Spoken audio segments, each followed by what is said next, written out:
Assalamualaikum warahmatullahi wabarakatuh. Pada hari ini kita bersama Ibu Nurlinawati akan belajar agama Islam. Apa kabar semuanya anak-anak? Semoga selalu sehat walafiat ya. Pada waktu lalu kita sudah belajar tentang menjaga kebersihan, ya, menjaga kebersihan supaya kita tetap sehat. Oke, baik. Pada kesempatan ini kita akan belajar tentang tata cara bersuci. Untuk apa kita belajar tentang tata cara bersuci?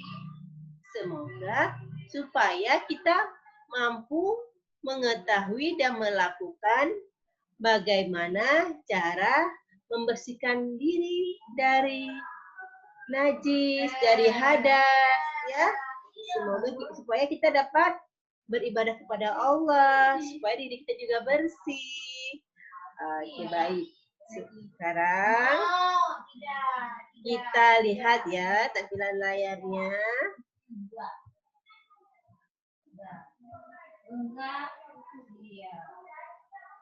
Nah, ini dia tata cara bersuci. Nah, lihat gambarnya. Gambar apa ini?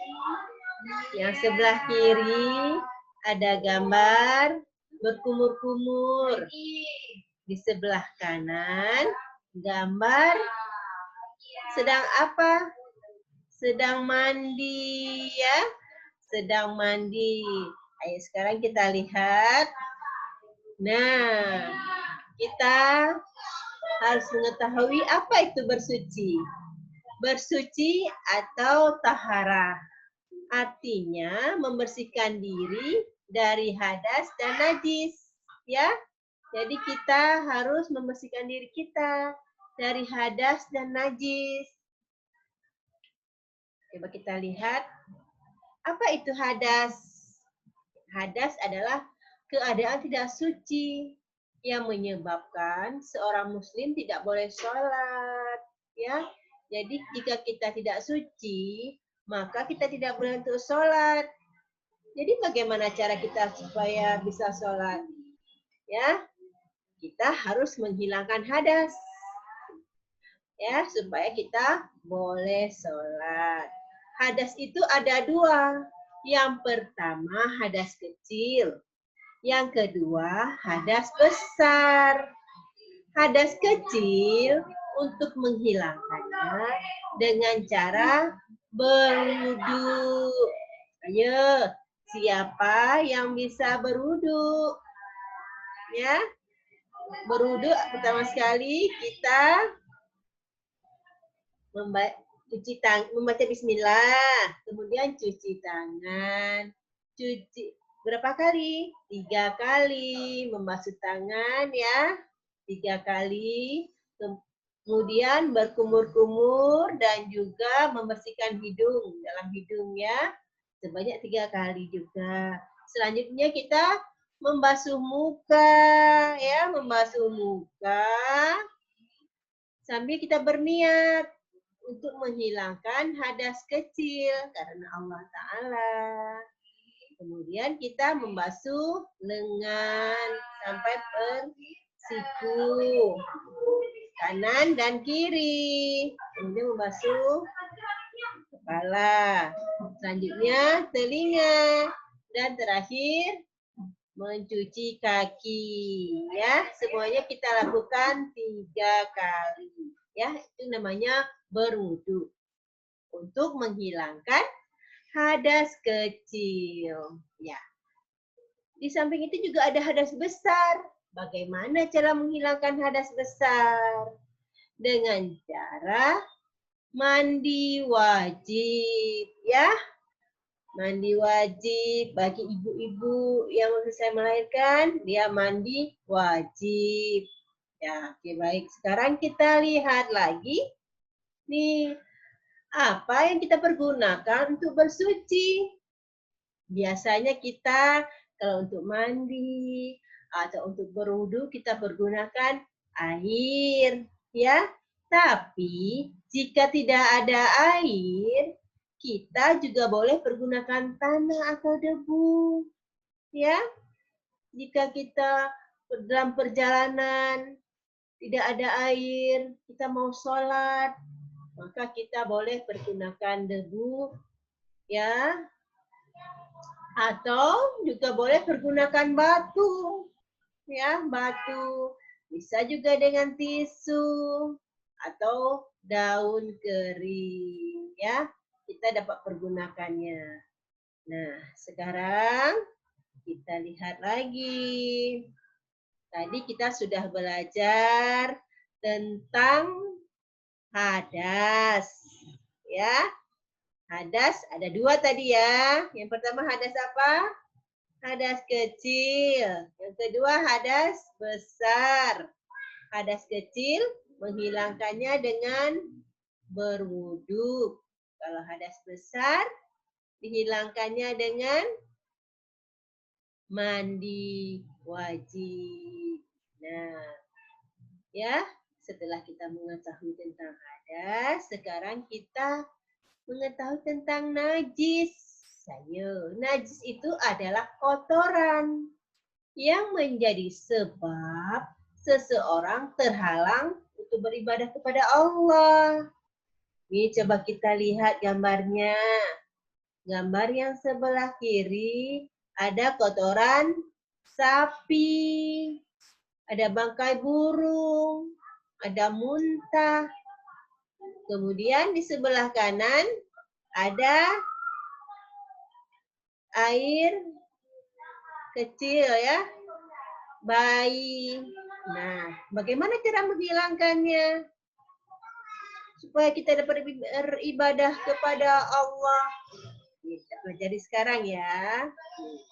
Jadi untuk kita ketahui bahwa najis ada 3 macam. Yang pertama, najis ringan. Yang kedua, najis sedang. Yang ketiga, najis berat. Ya, sekarang kita lihat bagaimana cara membersihkan najis ringan, sedang, berat. Apakah sama atau berbeda? Siapa yang tahu? Ayo kita lihat ya. Nah, kita lihat ini. Ini merupakan gambar seorang anak bayi laki-laki yang berumur belum sampai 2 tahun. Tiba-tiba dia membuang air kecil sehingga basah di sekitarnya. Ya, ini merupakan contoh najis ringan. Ya, najis ringan itu contohnya air kencing bayi laki-laki yang masih menyusui dan belum makan apa-apa. Ya, bagaimana cara membersihkannya? Nih, kita pergunakan lap najis dengan kain kering atau tisu ya. Kemudian kita percikan air. Kemudian kita lap hingga kering. Nah, Ibu mempunyai ini suatu gayung ya. Gayung ini ya. Gayung ini tadi terkena najis ringan, yaitu bayi terkena buang air kecilnya di sini. Caranya kita lap dulu najis dengan kain atau tisu. Lap. Kemudian Ibu percikan air. Ya. Ibu percikan air. Ibu percikan air. Setelah Ibu percikan air, Ibu lap hingga kering. Nah, ini najis ringan telah bersih. Ya, udah bukan? cara menghilangkan najis ringan? Iya, ya, gayung ini yang kena air, buang air kecil bayi laki-laki yang masih menyusui dan belum makan apa-apa, sudah bersih. Ya, oke baik. Sudah paham ya anak-anak? Cara membersihkan najis ringan. Cukup dengan 3 hal. Yang pertama, kita lap najis dengan kain kering atau tisu ya, atau kain lain untuk membuang najisnya. Selanjutnya kita bersihkan air. Kita pecetkan air. Setelah itu langkah yang ketiga, kita lap hingga kering. Nah, jadi benda yang terkena dengan najis ringan sudah bersih dan suci. Ya, sudah bersih dan suci. Demikian juga bila terkena pada badan kita. Kita lakukan hal yang sama. Ya, ini khusus untuk najis ringan. Baik, sekarang kita lihat lagi. Nah, ini dia. Ini merupakan apa ini? Gambar kotoran sapi. Ya, ada gambar orang yang sedang muntah. Kemudian ada juga gambar bangkai burung. Kita mau sholat, tetapi kita terkena salah satu dari najis ini, najis sedang. Contohnya darah, atau kotoran hewan, atau muntah. Terkena di badan kita, atau di baju kita. Bagaimana cara kita membersihkannya supaya kita bisa sholat? Ayo, ada yang tahu bagaimana cara membersihkannya? Sekarang kita lihat ya, cara membersihkan najis sedang. Nah, pada suatu hari, Andi mau sholat. Ternyata di pertengahan jalan, dia terinjak kotoran hewan. Baunya kena di kakinya. Sedangkan azan sudah berkumandang. Dia mau sholat. Ayo, apakah dia pulang ke rumah dulu untuk mandi? Atau dia bisa langsung menuju ke masjid untuk melaksanakan sholat? Ayo, bagaimana? Ada yang tahu? Oke, baik. Sekarang kita belajar ya cara membersihkan najis sedang ya. Andi tidak perlu pulang ke rumah untuk mandi, untuk bersuci lagi ya. Tapi dia boleh langsung datang ke masjid. Dia menuju ke toilet ya. Jadi dia harus membersihkannya kakinya sampai hilang rasa, hilang warna kotoran, dan hilang bau. Ya. Oke. Bagaimana cara membersihkannya? Ayo kita lihat. Ya. Cara membersihkannya, contohnya. Nah, ini ada sesuatu benda. Ya. Benda ini terkena kotoran hewan, contohnya. Ya. Jadi kita harus bersihkan kotorannya, kita buang kotorannya, kemudian kita siram pakai air. Nah,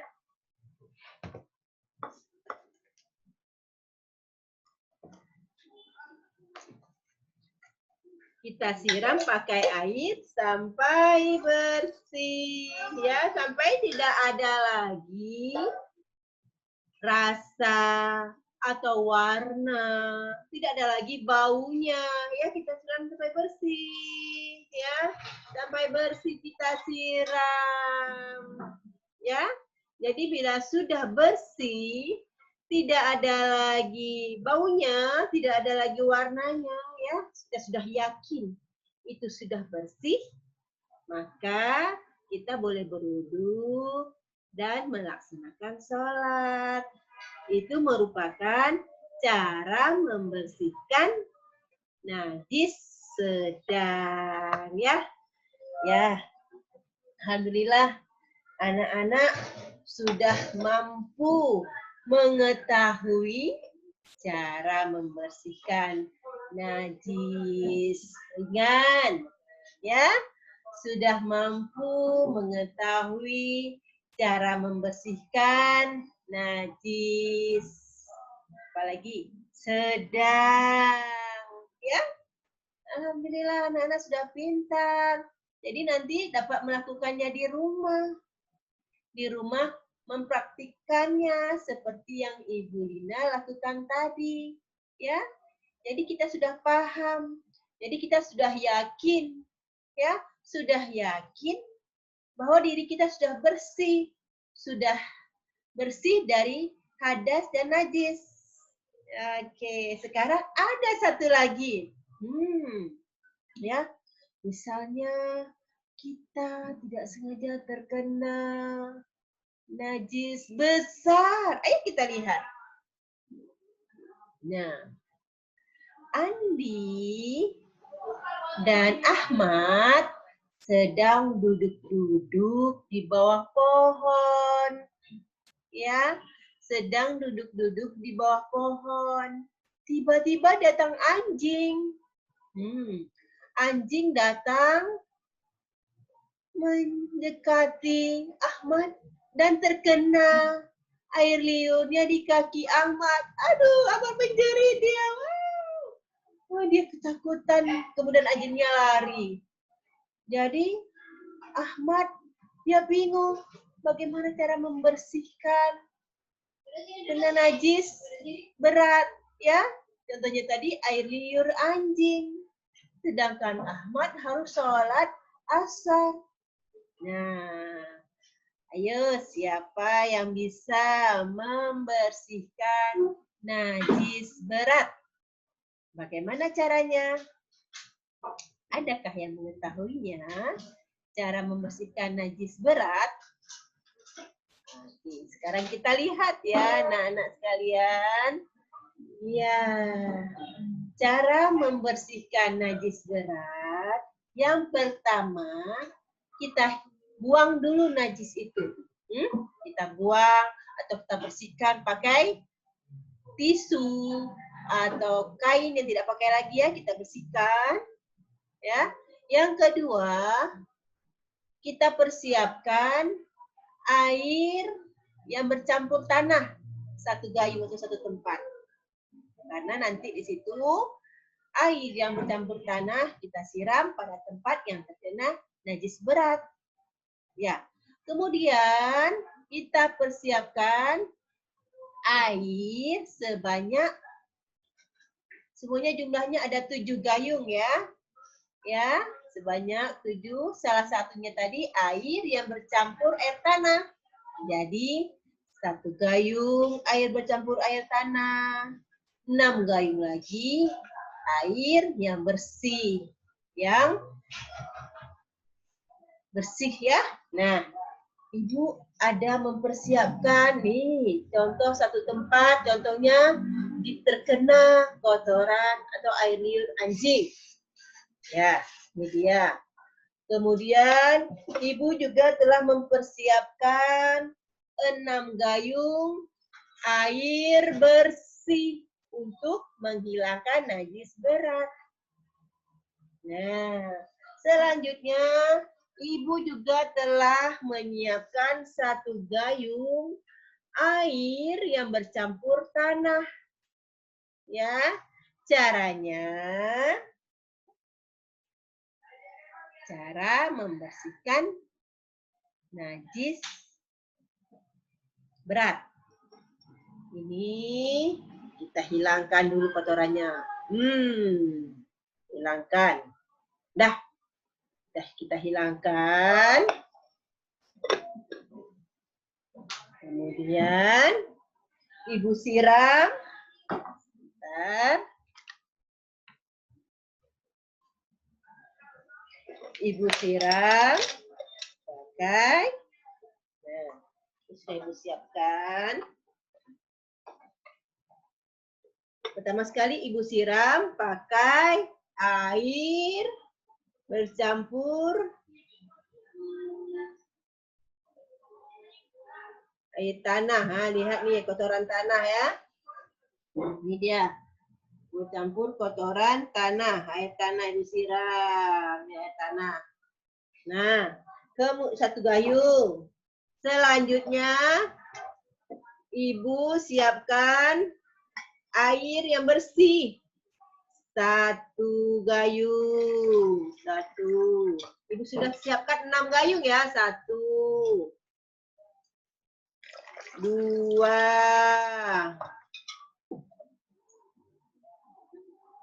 3, 4, 5, 6. Iya, ya. Jadi kita telah membersihkan benda yang terkena najis berat. Ya, masih ingat kan caranya? Yang pertama kita hilangkan kotoran. Selanjutnya kita siram 1 kali pakai air yang bercampur tanah. Ya. Kemudian kita siram pakai air bersih sebanyak 6 kali atau 6 gayung. Ya. Jadi semuanya jumlah airnya ada 7 kali. Nah, ini merupakan cara membersihkan najis. Najis apa? Najis berat. Anak-anak sudah paham ya? Anak-anak sudah paham cara membersihkan najis ringan, membersihkan najis sedang, dan juga cara membersihkan najis berat. Ya, jika kita sudah paham cara membersihkan najis ringan, najis sedang, najis berat, maka kita sudah yakin untuk beribadah kepada Allah, sudah yakin diri kita sudah bersih, tidak ada najis, tidak ada hadas, ya. Ya, jadi kita telah suci. Kita telah suci, diri kita telah bersih. Kita siap menghadap Allah untuk melaksanakan sholat, melakukan ibadah-ibadah, supaya Allah membersihkan, mengampuni dosa-dosa kita, memberikan pahala jika kita melakukan hal-hal yang baik untuk masa depan kita di hari akhir nanti, supaya kita mengharapkan surga dari Allah. Ya, jadi anak-anak telah paham. Ya, Ibu ulang sekali lagi cara membersihkan najis ringan. Tadi 3 cara. Ya, yang pertama dibuang dulu kotorannya. Yang kedua, dipersihkan air. Ya, beda tadi antara najis berat dengan najis ringan. Kalau najis berat, airnya harus 7 gayung. Banyak. Tapi untuk najis ringan, cukup dipercikkan saja airnya. Kemudian kita lap. Ya, najis ringannya sudah bersih. Sedangkan najis sedang, contoh tadi terkena darah, terkena kotoran hewan, atau terkena muntah, maka kita membersihkannya harus hilang 3. Hilang rasa, hilang bau, hilang warna. Membersihnya menggunakan air, ya. Hingga hilang rasa, hilang warna, hilang bau. Dan kita yakin bahwa sudah bersih dari najis sedang. Sedangkan najis yang berat, maka cara membersihkannya lebih banyak mempergunakan air. Karena najis berat, jadi dia harus silakan kotoran. Kita pergunakan 1 gayung air yang bercampur tanah, kemudian 6 gayung air yang bersih. Maka insya Allah sudah bersih. Ya, alhamdulillah hari ini anak-anak telah paham cara membersihkan najis ringan, najis sedang, najis berat. Ya, sekarang kita lihat lagi.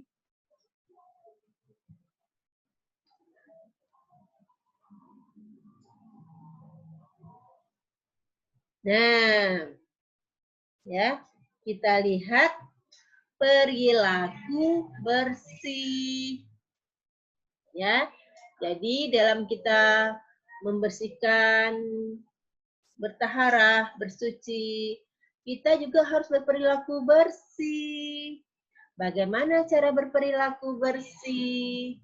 Yang pertama, kita harus bersih badan, bersih pakaian, bersih barang-barang. Jadi, barang yang kita pergunakan badan kita, bila kita terkena najis tadi, kita sudah paham cara membersihkannya. Baik najis ringan, najis sedang, atau najis berat. Dan juga bila badan kita terdapat hadas, baik hadas kecil maupun hadas besar, maka kita sudah paham cara membersihkannya, ya. Kemudian juga membersihkan pakaian dan membersihkan barang-barang. Nah, coba kita lihat pada bersih badan, maka kita wajib mandi, ya. Mandi tergantung apakah dia tergolong pada wajib atau sunnah, ya. Jadi kalau untuk menghilangkan hadas besar, maka mandi itu menjadi wajib. Sekarang untuk bersih badan juga kita harus menyikat gigi supaya gigi kita bersih, ya. Tidak ada kotoran atau kuman-kuman yang melekat pada gigi kita. Nah, sekarang coba lihat gambar apa yang di sebelah kiri. Dia sedang pintar memotong kuku. Memotong kuku juga termasuk pada bersih badan. Memotong kuku. Pada gambar sebelah kanan, gambar apa ini? Sedang mencuci tangan, ya. Ini merupakan juga pada perilaku bersih badan. Nah, apalagi sekarang pada masa pandemi COVID-19, maka kita harus rutin mencuci tangan sebelum dan sesudah melakukan sesuatu hal, maka kita harus mencuci tangan seperti kita juga harus mengikuti standar yang dilakukan, ya. Ada 6 langkah mencuci tangan supaya tangan kita bersih. Ya. Baik. Tadi merupakan contoh-contoh perilaku bersih badan, ya. Ada mandi, sikat gigi, potong kuku, cuci tangan. Sekarang atau mungkin anak-anak bisa menyebutkan contoh membersihkan badan yang lain. Ayo coba sebutkan. Mandi berkeramas. Bagus. Ya. Baik, membersihkan telinga. Iya, benar sekali. Membersihkan telinga juga merupakan bagian dari bersih badan. Sekarang kita lihat lagi. Nah, apa ini? Perilaku bersih pakaian. Jadi, pakaian yang kita pergunakan harus bersih dan rapi. Ya. Nah, kemudian ini merupakan bersih barang. Ya. Sedang apa? Ya, dia sedang mencuci piring. Jadi piring-piring yang kotor harus dicuci. Tidak boleh dibiarkan menumpuk. Karena akan datang kuman-kuman yang membahayakan bagi tubuh kita. Gambar yang sebelahnya, dia sedang menyapu, ya, menyapu halaman supaya rumah bersih. Sedap dipandang mata, dan kuman-kuman juga tidak ada lagi karena sudah kita bersihkan. Nah, untuk bersih barang juga kita harus membuang sampah di mana? Membuang sampah pada tempatnya. Kita membuang sampah sembarangan. Misalkan kita membuang sampah di selokan atau di saluran air, maka sampah-sampah akan menyumbat aliran air. Sehingga bila terjadi hujan, maka akan tersumbat. Air tidak akan mengalir dengan lancar. Sehingga akan terjadi banjir. Sehingga kita menjadi susah. Ya kan? Jika banjir, rumah kita akan kotor, tergenang air. Kita mau pergi kemana-mana tidak bisa. Maka kita harus membuang sampah pada tempatnya. Sekarang coba lihat gambar yang sebelah kanan. Ya, ada ibu. Dia sedang menyapu. Ini ayah sedang apa? Coba lihat. Ayah sedang mengepel. Bagus. Kakak sedang mengelap kaca. Ini merupakan perilaku bersih barang. Ya, membersihkan rumah. Ya, bagus sekali. Jadi, di dalam kita bersuci, ya, kita harus bersih. Kita harus yakin bahwa kita harus bersih badan, bersih pakaian, bersih barang-barang, ya. Di lingkungan kita, di sekitar kita bersih. Cara membersihnya sudah tahu bukan? Ya, kita untuk menghilangkan hadas besar, hadas kecil. Ya. Kemudian bila terkena najis, apakah badan kita atau benda kita, ya, atau pakaian kita atau barang kita terkena najis ringan, najis sedang, najis besar, maka kita dapat membersihkannya. Seperti langkah-langkah yang tadi kita belajar bersama-sama, ya, seperti simulasi yang Ibu lakukan tadi, ya. Anak-anak dapat melakukannya di rumah, ya. Dilihat nanti oleh orang tua atau kakak, abang di rumah, sehingga dapat menghilangkan najis ringan, sedang, dan berat dengan benar. Ya, alhamdulillah, ya, kita hari ini telah belajar, ya, mengenal tata cara bersuci. Kita sudah melakukan bagaimana cara menghilangkan najis ringan, najis sedang, najis berat, sehingga diri kita bersih, ya. Bila najis-najis tersebut terkena pada badan kita, atau terkena pada pakaian, atau pada barang-barang kita, maka dapat kita membersihkannya seperti yang sudah ditentukan oleh Allah Subhanahu wa taala, dan kita dapat beribadah kepada Allah. Ya. Baik, alhamdulillah. Ya, alhamdulillah sekali. Kita telah belajar, ya, telah paham bagaimana cara membersihkan najis-najis tersebut. Ya, alhamdulillah sekali kita dapat menarik kesimpulan, ya, anak-anak sudah mengetahui tentang cara membersihkan najis. ringan, yang sedang, najis berat, dan alat-alat yang dipergunakan untuk membersihkan najis. Ya, kemudian juga anak-anak telah mengetahui perilaku bersih badan, bersih pakaian, bersih barang. Ya, alhamdulillahirabbil-alamin. Ibu rasa sampai di sini dulu pertemuan kita belajar tentang tata cara bersih ya, tahara. Lebih dan kurang mohon maaf. Wabillahi taufiq wa hidayah. Wassalamualaikum warahmatullahi wabarakatuh.